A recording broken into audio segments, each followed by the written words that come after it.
As promised, we'll be continuing on page 3 with the letter of encouragement. Again, I'm reading More Than 100 Truths You Need to Know About Wealth by Faith A. Praiz, and this is the bestseller edition. You already have wealth and abundance. You have wealth and abundance to the level you allow it in your life. All you have to do is increase the level of your knowledge and openness, and you can manifest wealth right now. As I said at the back of the book, I was not born with a silver spoon in my mouth. Neither did I have the opportunity to have formal education. After realizing where I am from, who I am, what I have, what I can do, my life changed. I just want to pinpoint here that one of the reasons why people are poor, which I think may also be mentioned later in this book, is ignorance. Ignorance is like the chain that is holding a lot of people down. You don't know who you are, you don't know where you're from, you don't know what you can do, you don't know anything about yourself, which is where your wealth actually lies. So ignorance has been holding a lot of people back, and me as well, being ignorant of who I was, didn't allow me to see the wealth that I had within, which is what led to comparison and wanting to do what other people are doing, even though that's not something that has anything to do with who I am or my abilities. But again, once you realize where you're from, who you are, what you have, what you can do, your life will definitely change. Your perspective changes. Everything is like a light bulb goes off in your head. How do you become wealthy? You become wealthy when you become grateful because of what God has done. He has given us the power to make wealth. Deuteronomy 8, verse 18. Grateful people have an attractive energy. They are also creative and better at innovation. So the first step to becoming wealthy is to become more grateful. Among other talents and gifts God has given me, He has given me the knowledge to praise Him and teach people to do the same. So gratitude and thankfulness have become natural with my family and me. The secret to wealth is knowing exactly what you want, goals, vision, etc., and then being willing to pay the price to get it. Nothing is free in life. At this point, I think it is necessary to mention how I was able to sell millions of records. I had a goal and a vision to teach people how to praise and worship and be grateful to the true living God. I understood that praise and worship were beyond singing. So to answer some of the questions like, how do we use songs to praise and worship? I began to write songs. After finishing a notebook of about 80 pages, the Lord asked me to put it aside and do this for Him. I arranged songs in existence while I was growing up and was forced to write some to cause the flow. After putting 200 songs together, I went to some record companies and they told me that it was impossible to do that. There was only a 90-minute cassette at that time, so I reduced it to 100 songs, grouping them into categories of how they can be useful in our praise and worship meetings. So I did the tape and a booklet with it. Remember, there was a goal. The goal is to teach the people how to praise the true living God. And I think, just to add here, having a goal, having a vision, an aim, a picture of the future and all of that is very, very important. Otherwise, there's a lot of unnecessary baggage that you'll be carrying, a lot of unnecessary things that you'll be doing. And I think that's why he mentioned, I had a goal so many times, so that we understand that all the actions that are being taken is towards the goal. So it's clear to have it's very important to have a well-defined goal. And I'm sure we've heard of all those acronyms like having a SMART goal. Here's something you need to note. You will attract what you have become. If you look at the word attraction, the last 6 letters spell action. A-C-T-I-O-N. One of my favorite words is satisfaction. We all want to have satisfaction. In Latin, satis means enough. Enough action, satisfaction. Enough action produces the result. After producing the tapes, we started distribution and marketing through door to door and by word of mouth. I put all my relationships to work. All the members of our community were involved in the new endeavor of selling the tapes. We went street to street, town to town, city to city, until we were able to scale through West Africa, and from West Africa to many parts of the world. We moved away from the norms, which was to simply give your tape to a distributor for them to place in a store or shop. We were running with the scripture, action, action, action. And I'm going to say it again, action, action, action, because this is something that's kind of been holding me back a bit, but I'm seeing how important it is to act. Yes, you have the idea, it's planned out, maybe it's not exactly perfect, but just to try, just to do something gives you the energy to keep pushing and to keep doing more. If you continue to sit and continue to overthink, as I commonly do, then you will never get anything done, and you'll keep wishing for the results that you desire, but it will never come to you unless you actually put your foot through the door and try something. Otherwise, nobody's going to know about whatever it is that you have to offer, or basically nothing ever happens. So action, action, action is very key. The Lord gave the word, great was the company of those that published it. Psalm 68, verse 11, King James Version. But there's an inquiry or searching, a believing, and a receiving. The three steps that I think of in the law of attraction. And the second part of believing is taking action. This is faith. Because if you believe that your action is going to pay off, you will take the action. So, believing does not just mean sitting there. I believe I can be wealthy. It means doing the things that will produce wealth.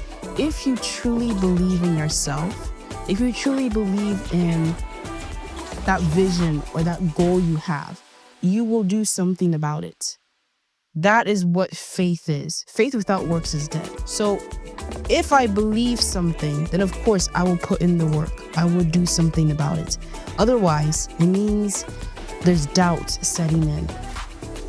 The key to abundance is to act despite fear. Act despite doubt. Act despite worry. Act despite the inconvenience. Act despite uncertainty. Act despite anything. Do not let what is going on outside control what is going on inside of you. You should be working from a higher to a lower potential. When you are working with your mind, you do not start with the physical and work up. You start with a thought and work down. Thoughts are of a spiritual nature. I can be underwater and think. I can be in an airplane and think.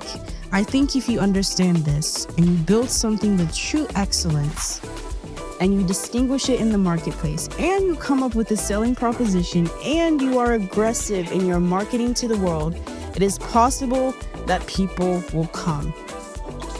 But sitting around passively visualizing things is not likely to get the world walking their way to your door. So many of us are visualizing things. We have all these ideas in our mind, myself inclusive, have all these wonderful ideas, just sitting down, thinking about it. Oh, I wish I could do this. I wish I could do that. And I don't know. Maybe I'm just hoping that someone will just come up to me and say, I'll help you with that thought that's in your head. Of course, that may never happen. But until I take a step, until I do something, that's when other people will be able to see what I have to offer, or even see how close I am to my goal. And then they'll want to help me. If I don't do anything, then of course no one's going to want to come to help me. They have to see something first. Some people need to see before they can believe anything. My secret about wealth ultimately is you have got to create a lot of value for a lot of people. And if you do that, you will bring a lot of wealth. Meeting strategic people, increasing ideas, have experience, increasing knowledge, etc. back to you. So, giving services and products that help other people improve their lives brings joy to them. Remember, no one knows how to do the things they want to do when they first think of it. You may not know how in the beginning. You know, the two young bicycle mechanics, the Wright brothers, from Dayton, Ohio, and the United States of America. They were the first ones to fly in airplanes. The whole world believed that you could not do that. You cannot fly. But they wanted to, and so they did. The first thing I want you to know is, what do you want to accomplish? We're speaking again on basically the goal or the vision. What is it you want to do? That's the first question to answer. The next thing to know is, why are you trying to accomplish it? After that, what you should know is, if you accomplish it, what is going to happen in your life? You cannot begin to optimize until you take the time to observe, examine, and identify not everything about it, but the scope of options and alternatives and other possibilities available to you. This is number 1, to achieve the goal. And number 2, clarity is power. I want to read that again. This is number 1, to achieve the goal. And number 2, clarity is power. If there is no clarity of the vision, it's very possible that lawlessness or confusion will occur. So of course, if I want to achieve the goal, there has to be clarity. It's spelled out very clear that anybody who sees what I've written out, or it doesn't literally have to be written out, but I can say it and they understand, then they can partner with me to achieve this vision or achieve the goal. Just by being clear, you will automatically begin to magnetize things to your life. This is the law of attraction. Everything that we have ever created, everything that has ever existed first in the mind. And that, when I read that the first time, it blew my mind. Because for the first time I realized that everything that I see around me was once a thought. That someone took the time to bring to execution until it's visible. So I can only imagine what the world is missing because I want to hold the thought. And I don't know, maybe I'm expecting someone else to just take the thought out of my head and bring it to visibility when it's my role to do so. But again, it just makes me think about, what are all the things that the world is missing because I'm not bringing my thoughts to visibility? All thoughts are the beginning of all things real. All things that you can touch and feel begin in the mind. So, if you want to be wealthy, you have to decide what wealth is to you. You have to decide what wealth is to you. Define it. What does it mean? How much faith do you need to have? What idea do I need to use? And which knowledge and skill do I need to learn? You have to know exactly what you want and also need to look at what it would cost you to live the lifestyle you want. Most people do not know their exact needs. So, go out and create your ideal lifestyle and then figure out exactly what it would cost to live it. And then set that goal as the goal you want to achieve. So the picture is clear, is pretty much what that is saying. The picture is clear. Then believe you can achieve it. Visualize it every single day. Take action when it is time to act. Always reject rejection. Give up any idea of failure. The idea of failure is pretty much just a lie. The absence of trying is failure. That's what true failure is. When I don't do anything about whatever idea or whatever it is, if I'm just sitting down thinking, that's failure. But to actually do something and then maybe it doesn't go as planned, that's not failure. I'm gaining experience. I'm learning something. Persevere until you produce the result you want. The law of attraction is a good starting point for thinking about how to improve your life. You want to align your thoughts and your beliefs with what you want your life to be. Become what you want in life. But the law of attraction itself, by itself, will not allow you to achieve the wealth that you need. There are certain steps that you need to take. These steps and many more will be discussed in this book. Until I started looking at who I was and who I wanted to become, nothing changed. Because every time I would look and I would blame something else or blame somebody else or just look in a different direction that was not inside, I would get more of what I was creating. Every time I do or say something, people would react to that. Every time I took an action that was blaming this or blaming that, people would react to that. I was creating an environment that was not allowing me to move forward instead of creating an environment that supported my wealthy place. If you look around, there is wealth everywhere that you see. You see the trees growing, you see the sun shining, you see the sand on the shore of the sea, etc. God has given us the foundational raw material. It's just up to us to put in the work for what we need. People use the sun for solar energy, sand for glasses, trees for furniture, etc. This is wealth. If the wealth is not happening for you, it is because unconsciously, remember I talked about the subconscious mind. It is because unconsciously you have beliefs, counter intentions, and negativity that actually block it from coming into your life. It is actually manifesting the law of attraction all the time, but it is happening in an unconscious level.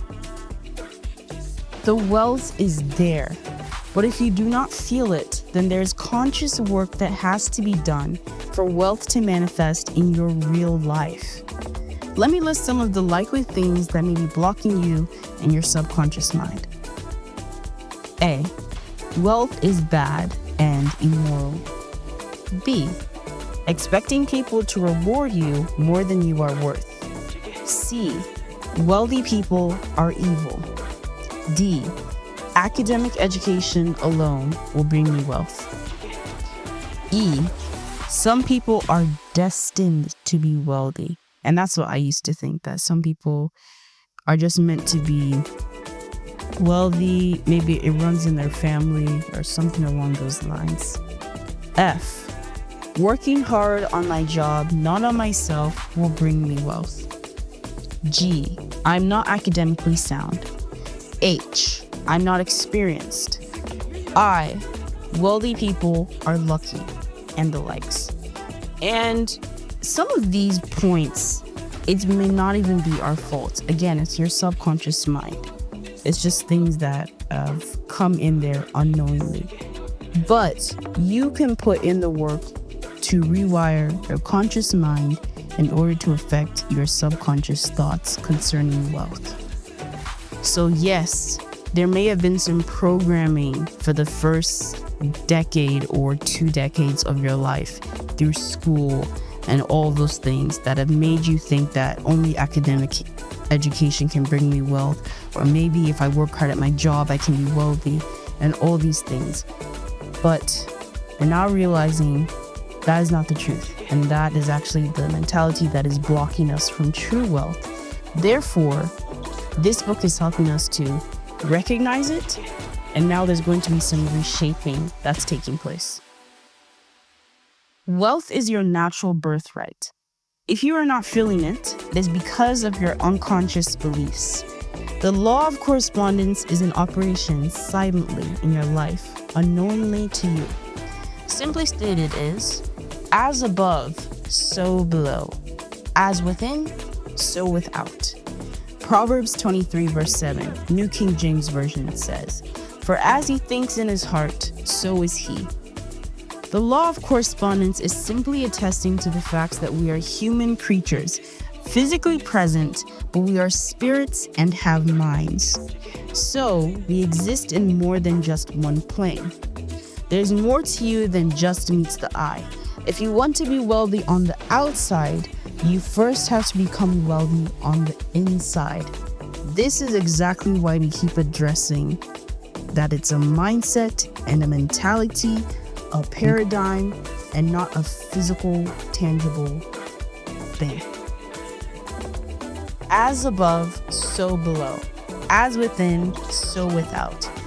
First, you have to become wealthy in your thoughts. Then you become wealthy in your outer expression of your real life. You have to have a wealthy attitude. You have to have wealthy, abundant thoughts to form who you are and what is possible. And when you have that, it will start to manifest outside of you. If a person wants to take a quantum leap rather than incremental steps, they have to understand the difference.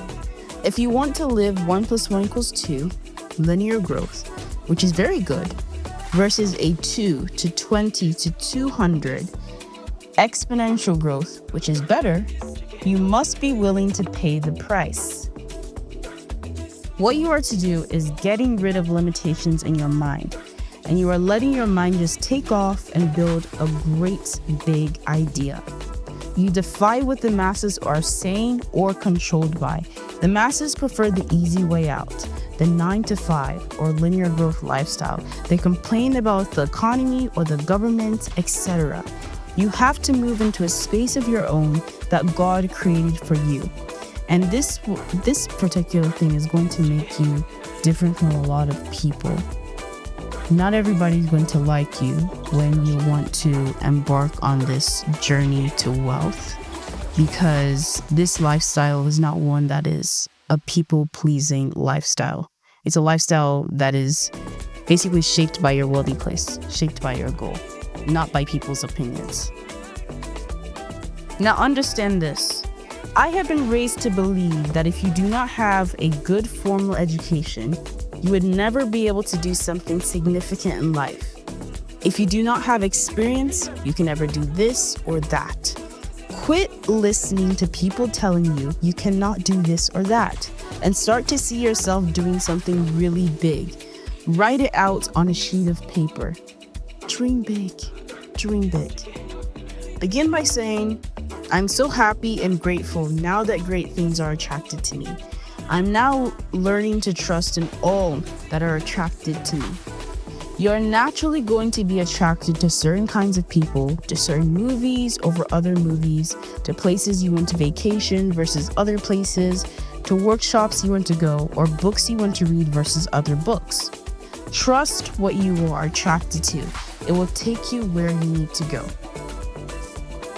Whatever you are uncertain about, the next thing is to start to do something about it. Take the step. You will learn so much from it. One of my children asked me, what if I'm not feeling to do it? And I said, understand nobody cares about your feelings. What if I'm tired? I said, do it. What if I'm stressed? Do it anyway. What if I'm anxious? Do it anyway. What if I cannot? You still have to do it. You have to know that. Separating your feelings from action is the superpower that you can always have. Losers or poor people follow feelings, but winners and wealthy people follow plan. Plan is determined by the goal. I know it is very difficult. I also know it is hard, but you have to decide what you want to be. Do you want to be the one giving excuses, or do you want to be a winner? You'll get so much faster by actually getting in the game than thinking about it forever. One of my sayings is, one step in the right direction is worth 100 years of thinking about it. And I think that's a very powerful quote. One of my sayings is, one step in the right direction is worth 100 years of thinking about it. Action is so key. You're always wealthy in comparison to someone else. You choose a person to compare yourself with, and then you decide at that point to be happy with the situation or to be unhappy. That is not the right way to think. The more comfortable you are in understanding the power God gives to you, and you start to interact with the world with the value you give in the world, with the service or the products that you give to the world, then you begin to realize your place in the world. And by realizing this, you participate in the wealth and the abundance that is all around you at every moment and at every time. It is all yours. From the beginning, it was yours, and till the end, it will always be yours. That is a beautiful way to wrap up the letter of encouragement, and I'm hoping that you are encouraged just as much as I'm encouraged. Some key takeaways from this section of the book for me is to have a goal. That's number one. Have a goal, have a vision, know where I'm going, have a plan towards that goal. Secondly, knowing who I am, trusting those natural instincts of what I'm attracted to, because it's pointing to who I am naturally. Thirdly, dealing with those limiting beliefs, those subconscious thoughts, those unconscious beliefs that I may have concerning wealth. Dealing with those things through knowledge is very important. And I think those are a couple of the key points that I could take out of this section of the book. And again, I hope you are encouraged. The next section we'll be looking into is chapter 1, which is on why the book was made in the first place.